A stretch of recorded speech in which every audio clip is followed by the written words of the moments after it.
Just thought I'd do a quick one today for you on some basic things you should check if you're looking to buy an FJ. It's not an in-depth inspection. You should probably get that done by a mechanic or when it gets a roadworthy. These are just some initial things that you could check, while you first go and look at the car for the very first time. And just, some of these things sort of stick out to you. Well, then it's probably worth missing that car and maybe go and have a look at the next one. And then if you're happy that the car passes these initial couple of tests, well then, maybe move on to getting a more in-depth inspection done by a mechanic. FJs are pretty good in general. They don't have any real major problems I'm aware of, but there are a few little things that need to be just kept an eye on and you need to be aware of. Obviously, if you're an owner as well, just keep an eye on these particular little things as well, because they can, get out of hand and it can cost you a fair bit of money, particularly if there's some rust issues, which the Australian ones don't really suffer from. I have seen a lot in America that suffer from chassis rust. I'm yet to see that in Australia. There is some issues with rust in doors, particularly the front doors, which I'll show you with that in a minute. Let's get into it. Aware that the doors of FJs can actually rust. I've seen this in a few in Australia. Ours are good, I should say. What happens though is if you lift up this rubber carefully, see this here? Those little holes, there's one there on both sides actually, driver side and passenger side, and one there. Right. What I've done is actually put a anti-corrosion spray inside those. I did that when the car was pretty much new. The reason I did that is I knew that it was a potential fault because one of my mates actually had rusted out doors. Also, for Australian cars, need to check that it's had the seat belt recall. That's another important one for safety. You should have a sticker like that from Toyota.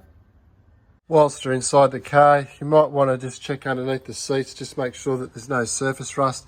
That can indicate the car might have been in a river crossing or been flooded. These covers will actually lift up if someone's selling the car. Just ask them, obviously, if you can lift up those particular two covers and have a bit of a look at the underlay that's underneath the carpet, see if it's got any brown staining from water ingress or being in a river or a big puddle. It's also worth checking that the rear window opening works. So key in, turn it, clicks, and that'll lift up.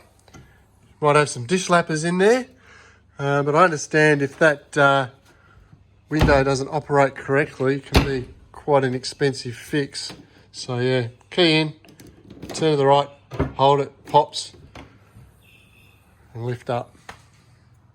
One of the areas you need to pay particular attention to is around these hinges. Just make sure that there's no cracking or splitting there. Also around the bottom one. That brace, ours locks like that. It's not supposed to do that. That's something else. We actually have to physically unlock it. It's not a bad thing, I suppose, but they're not supposed to do that. It's supposed to stay open. So that's another thing you might want to look at. Check these latches. They aren't too worn. As you can see, I've got some grease on those. It's just to stop it squeaking, which is a common sort of an FJ thing. And the back doors have a tendency to drop. As you can see, ours just closes nicely. So that's something you need to keep a bit of an eye on. Another good area to check, or another known fault for FJs, is ripping of the inner guards. What will happen is be a tear in the panel work up through here. Sometimes they can also get a bulge up in there. It's normally associated with cars that got dual batteries. Obviously mine hasn't. It does it on both sides.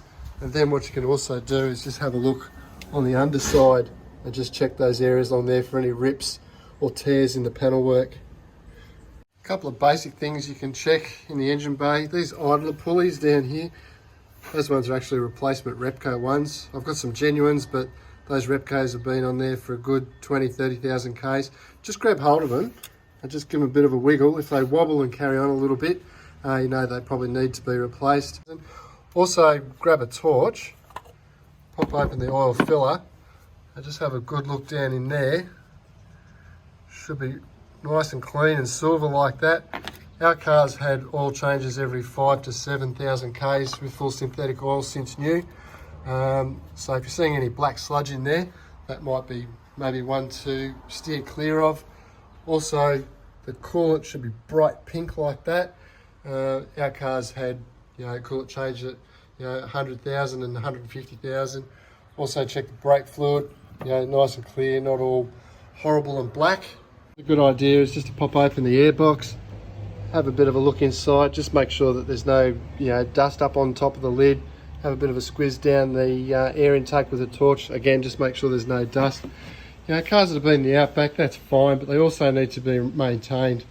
You know, people think because the car's been bushed, it's been, you know, treated badly. I personally think it's probably the other way around, because, you know, they can't be abused, and, you know, otherwise they'll leave you stranded. Also, have a look at the serpentine belt. Make sure there's no cracks in that.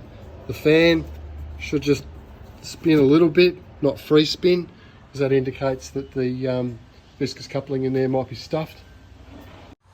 Stick your head into the wheel wells and just make sure those nice little flaps are still in place. They have a tendency to rip and tear off. Also, it might be a good idea just to give your wheel a bit of a wiggle. Make sure there's no major sort of overplay or play in those wheels for the wheel bearings. Good modification to have a look for is a transcooler. The FJ, it does suffer a little bit from a very hot transmission, especially if the car's done a lot of towing in the past. This thing about transmissions not needing any servicing is absolute rubbish. Our car's had a transmission flush every 40,000. I've also got a torque converter lock-up, so that helps with the towing aspect and keeping those temperatures down. Transmission should be really nice and smooth. None of this, you know, shuddering or torque converter shudder, which I've heard a lot of. Ours doesn't do that, never has. So that's about it, just for some real basic tests that you can do yourself. If you think of anything else that I might have missed, you know, by all means, stick them down in the comments. And yeah, hopefully I'll get another video out to you soon. Thanks again for all those that have subscribed. Sort of gives us a bit of encouragement to keep going with the channel. You know, we're not a massive channel by any stretch, but, you know, all the encouragement certainly helps. So yeah, thanks again, guys.